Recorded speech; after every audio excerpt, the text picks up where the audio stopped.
Good morning सनाफोर दिनै गोदान मोनसे भिडिअ बयखौबो गोसो गोरबोजों बरायगोना लाहरनाय थालायबाय मर्निं ब्लगखौ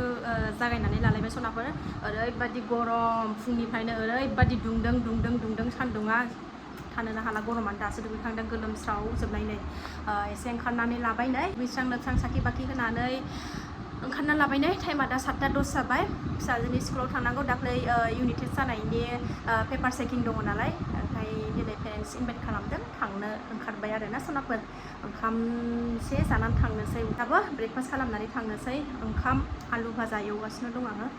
थ' नायनानै सनाफोर दिनैबो अननानै भिडिअखौ जोबजासिम दिनैनि भिडिअनि गेजेरजों मा देखायलांनो हायो देखायलांनोसैलाय आरोना सिखाराखै सानैबो फोजानोसै र' आलु भाजा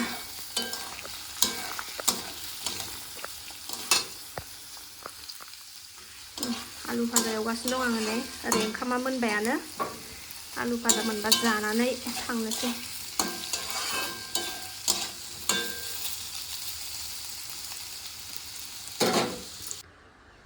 ओरैबायदि दुंलाबखादों नै जोंना सानराजाया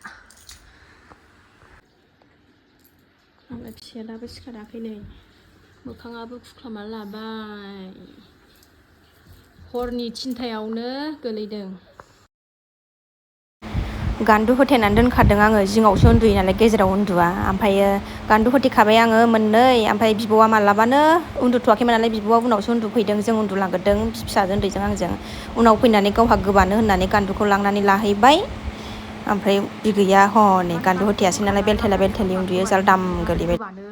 गान्दुखौ बोखानानै मालाबानो गावहा गोबानो लांदों आरो फिसाजो गेदेरा ओमफ्राय 3टासोआव बेहा बेलथाय उन्दुयोना बियो मालाबा गान्दु होथेबा गान्दु थाब थायो ओमफ्राय गान्दु गैला नालाय थलथब गलांबाय बेस्रा जि गाबबाय हर गेजेरावनो हरावनो 3टासोआवनो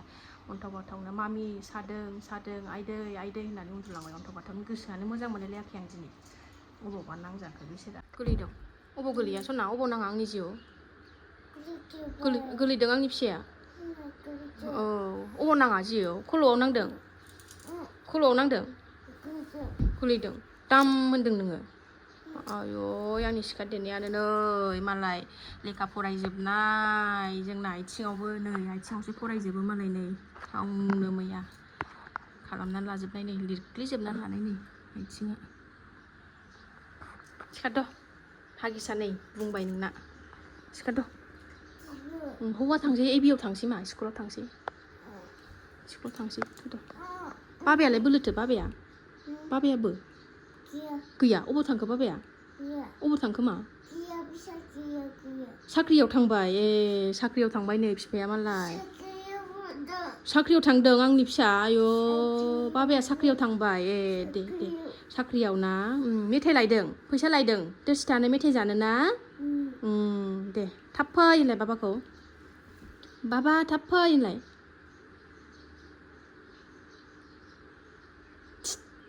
सिखारदो मा फैदों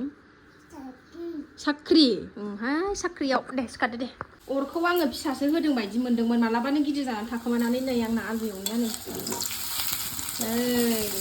भिडिअ खालामलायनानैनो फिसाजों रायलायबायनानैनो नै जाजाबावगोन दा बियो खर'फ्रानो जेबो गैलाहाय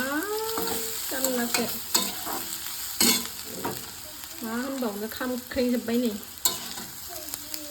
अरखौ फिसासो होनांदोंमोन आङो बोरै माला बोरै बिदि गिदिर जानानै थाखो मिथिलां आखाइया नांदों खोमा बोरैबा एफाराब आलु भाजाजों ओंखाम रोन्दो मोजां जालांनो नागिरलायदोंमोन आं नाफोर नै एसे खामैबो दंमोन नालाय बासिनो लागायनो जाबाय बिमा फिसा साथामजों ओमफ्राय बैथ' जाजाखाया नालाय थावबो समायनानै खालास्रोन लाफाबाय आरो आं बेखौ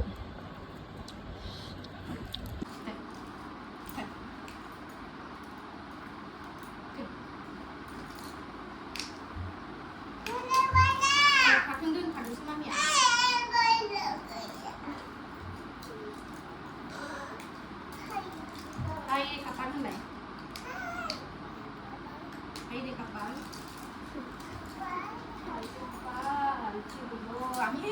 সকালে পড়িয়া গেছি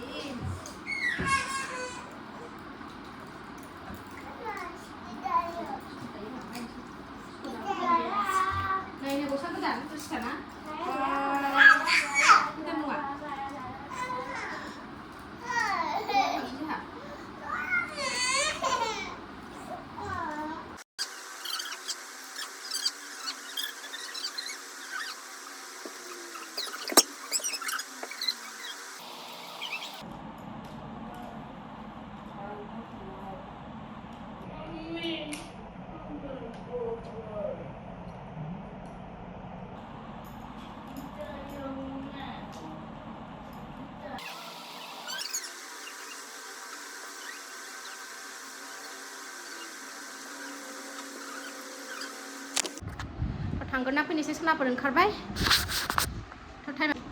टाइमा 12ता जानोसै सनाफोर थांना फैगोन जों ओंखारजोबखांबाय नै बिमा फिसा साथामबो ना सकेट गैया लायनोसैथ' दखानाव सकेट जानो बिगासिनो फै सफैबाय नै स्कुलाव मास्टारफ्रानो फैयाखै दां थाब फैबाय जों सफैबाय नै स्कुलाव बिबारा नै गावदां गावदांथार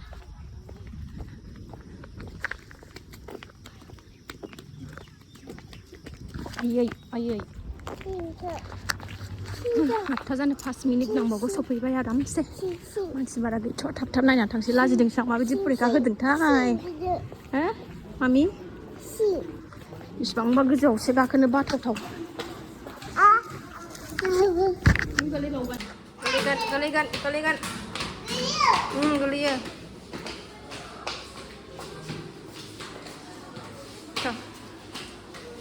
फैदो बामसै फैदो दसनाफोर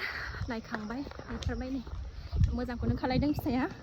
बिदि मोजां एसे मार्क मोजां मोनबा मोजां मोनलायलायोना बिमाफ्राबो गोसोफोरखौ मोजाङानो जादों गाज्रि जायाखिसै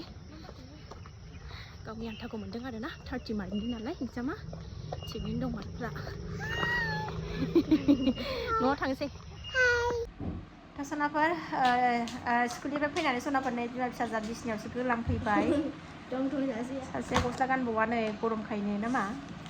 गोलैदोंना आंनि फिसायानो खान्थाल बेगर जालायबाय नै सनाफोर ओरैनो थावा गुदुङै एवदों आङो आराम मोनबाय नै जागासिनो बेगरा बेलासि जाबाय खान्थाल जानो नागिरलायदोंलाय नै जोंहा खान्थाल ओरै सामब्राम गुफुर बानलु संख्रि होनानै देना लाबाय गोथाव जानोसै नै